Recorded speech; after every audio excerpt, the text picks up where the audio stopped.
basically the first two practices that we've had are just an extension of summer workouts. So I don't really need any questions about how's the team look or anything like that. We're going to find that out here in a few minutes. But day 3 got pads on, and excited to see what these guys do here today. How you doing today, Tony? Coach, I'm well. Thanks for asking. Did you go to Italy today? I did. Or this summer? Yeah, I did. Yeah, I was there. You have to catch me up to speed. I'll do it.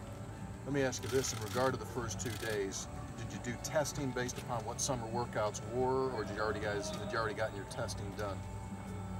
Yeah, I mean, Mike's got his own testing situation that he does, which, I mean, I really don't look at it very much, to be honest with you. When we work exclusively with them from a football perspective, really the whole month of June. I kind of made coaches get out of here in July. They don't need to be sick of us. We're never going to get sick of them, but they don't need to be sick of us when this starts. So, the first 2 days that we had were basically the same thing that we did in June. So they seem to be in good shape. It was a 3-hour practice as opposed to a 30-minute practice, which is all we can have in June. But they had a lot of retention. From a testing point of view, from coaches and stuff like that, there is a lot of retention. Even with the young kids, all the new guys that we're trying to evaluate and all that, those guys know where they're going, and that's gonna make it easier to be able to figure out if they can help us play right away or not. The old days, you taught these guys what to do right now, and now we're not really teaching them a whole lot of what to do. It's more about the technique and seeing if they can handle the competition. What makes this year different than last year and maybe previous years? Maturity, more than anything. Yours or theirs? That's a fair question. That's a fair question. I'm much more comfortable with what I'm doing. I go back to last year, being in a little bit different role last year.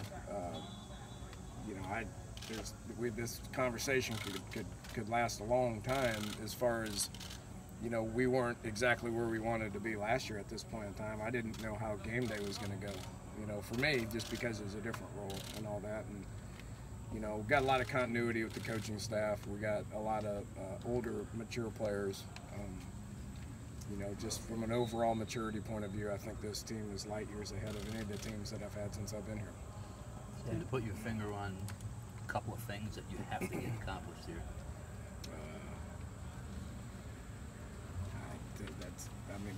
That's a tricky question. I mean, there's all kinds of things that we got to do. It doesn't matter what side of the ball that we're focused on or talking about. Biggest thing's health and continuity. The NCAA's kind of scaled back on what we can do, how we practice, and what kind of practices we can have and how long we have. So, I'm glad we have a mature team based on not having as many practices available to us. That should maintain health as well. So, probably the biggest thing is we gotta get lucky. Ball's got to bounce our way. So I want that to happen again. The way you're allowed to practice now, do you get enough done? Do you feel like you get enough done? Absolutely. Yeah. The one they took away some of the total practices that we have, but they gave us like some morning walkthroughs and they gave us summer as well. So a lot of the stuff that we were teaching and working with in summer and some of the morning walkthroughs and stuff like that, then one of the compromises is the amount of time that you have getting ready for your first game is going to get reduced. The amount of practice days that you have is going to get reduced, but you get a whole lot of other stuff that we didn't used to have. So, I'm excited to see the physicality and the technique with pads and stuff like that. We haven't been able to see that since spring. From where we're at mentally, I feel pretty good about that. With the new red shirt rule, do you evaluate those newcomers differently, even starting right now, than you have? We absolutely we do. Yeah, there's we may go through 3 or 4 weeks of practice, get going into that first game, and say, still don't know if he can play, because there's a big difference between practicing out here and then when those lights come on out there. and so sometimes you can figure it out, and sometimes you guess wrong, and sometimes it takes guys another 2 months or so to be able to mature to be able to help us. So I think that redshirt rule is one, awesome for the kids, but it helps us as coaches to the point to where it's not just a do or die situation. Either make a decision now or live with it later. So there's a bunch of different scenarios that are going to play into it. And one of the biggest things that I like as a head coach is to keep the attention of the scout teams. I can say, look, you're on scout team right here, but we are constantly evaluating you. And if you do what like David Sills did, which is go to scout team and play really, really well, then we're going to pull you up on the quote unquote varsity team. Probably would have done that to David Long after we couldn't block him for about 8 weeks when he was being redshirted. And then we all know the Petaway story as well. Somebody gets hurt and you need a body. Well, there isn't a 2-hour conversation with the kid and his parents about, okay, look, we're going to burn your red shirt, but we really, really, really need you. So it's good all the way around for players and coaches. How is David Long and the kids coming back? Good. He looks the same. He looks the same. So, you know, I don't even know who else was hurt, to be honest with you, but we got Qualls and Ferns are out. And there's another deal. Those guys are going to come back with about 4 weeks left to play. Well, guess what? We're going to go ahead and play them. You know, Ferns ain't going to need a red shirt again. I mean, he's going to end up having 18 doctorate degrees before he leaves here. But a guy like Qualls, who's a fourth-year senior, he can come back and play in the last 4 games, and then we'll be able to use him again next year. So it's a great deal for him. Those 2 guys are out. Other than that, everybody's healthy and ready to go. From your standpoint, how important is this first depth chart you put out? I don't even know if I have a depth chart. Did we put one out? One of them. I think we do that because we have to. I mean, how many times have I said I love putting out depth charts? I mean, I just told the guys in there we have a group 1 punt team, a group 2 punt team, and a group 3 punt team. So I won't use depth charts. And you know, with all these young kids and new kids and stuff, I mean, they got to understand that they may have people in front of them, but you work hard and try to beat them out. I don't look at depth charts until the week before a game. I don't talk about redshirting. It'll be different now, but I don't talk about redshirting until a week before the first game. And assuming best case scenario and you win games, you know, throughout the first 3 quarters of the season, are you a little disappointed that they've loaded you up with TCU, Oklahoma State, and Texas, and then Oklahoma? Well, Oklahoma played Kansas the week before. I don't know our schedule. I think we play Kansas State our first Big 12 game. I think. I know the first 3 non-conference games, especially one against Tennessee and Charlotte. That's all I've looked at this point. Does us no good to look at that. I mean, it does us no good. Look, the thing about the Big 12, you're playing everybody every year. So when you play them, doesn't matter. I mean, you all got to play them. So it doesn't matter to us. We never. I mean, our analysts get a week ahead, but coaches and players do not get a week ahead. And we'll start talking about Tennessee probably 2 weeks before the first game, and then we'll start talking about Youngstown after that. Personnel-wise, any additions, subtractions? For what? Personnel-wise, with the team. I don't know. I mean, you put it on the roster, don't you? Yes. You put it on that. Nothing that comes to mind.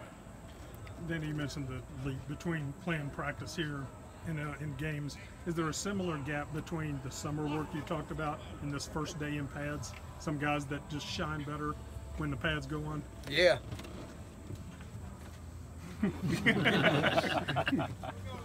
I don't know who they are.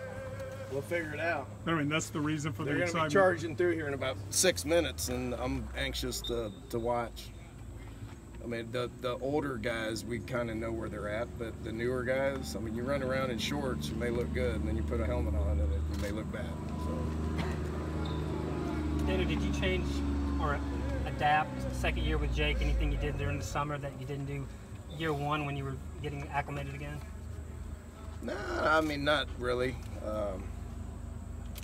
You know, there is a lot of similarities and a few differences with what I did and how he did it, and you know, we're kind of merging the two, and there's some things that we looked at and understand that we got to get better at. and you know, between me, him, the other coaches, and you know, probably Will more than anything. I mean, we've made some changes and some adjustments that I think are going to be beneficial. You know, it's year 2 with Will.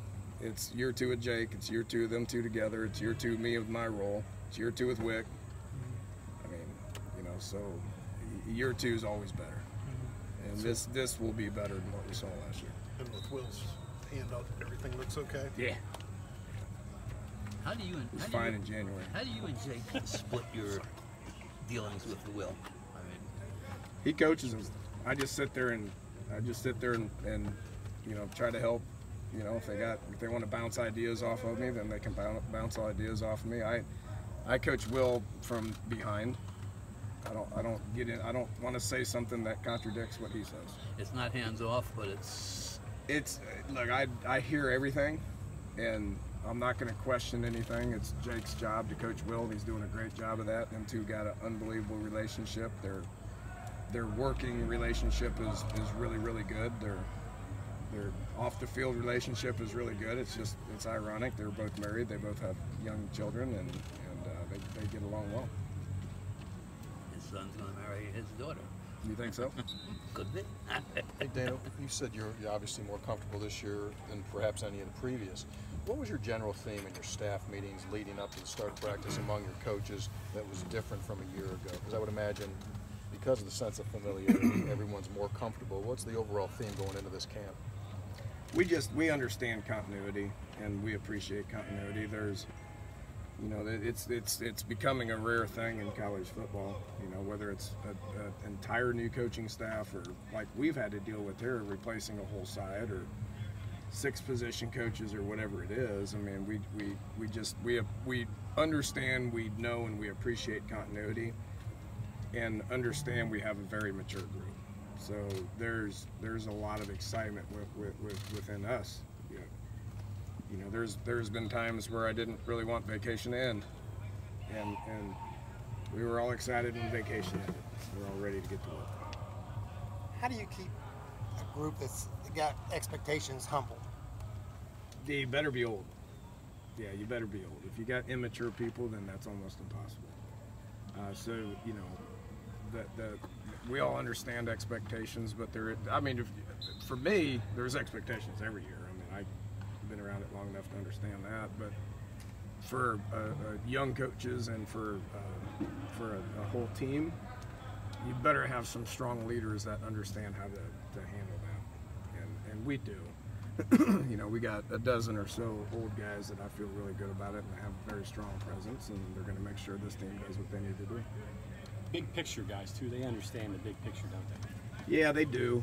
You know, I've had a lot of talks with them and all that, and all we're focused on is game 1. But you know, with that said, we understand that it's a long season. So you know, get ready to do things the right way for a long time. You know, because 4 months goes quick, but there's a lot that happens in 4 months. Evan Staley was the guy that came in as a walk-on. Now he's worked his way on scholarship. What has he done the last few years to get to this point? Well, he's athletic, you know, and he's got a really good mindset. You know, the talent level's there. I mean, he's really developed himself into a really good kicker. You know, so he's our guy, and you know, from a maturity standpoint and athletic standpoint, he's where you want him to be. Okay, thanks, Coach. All right, they're about to charge us.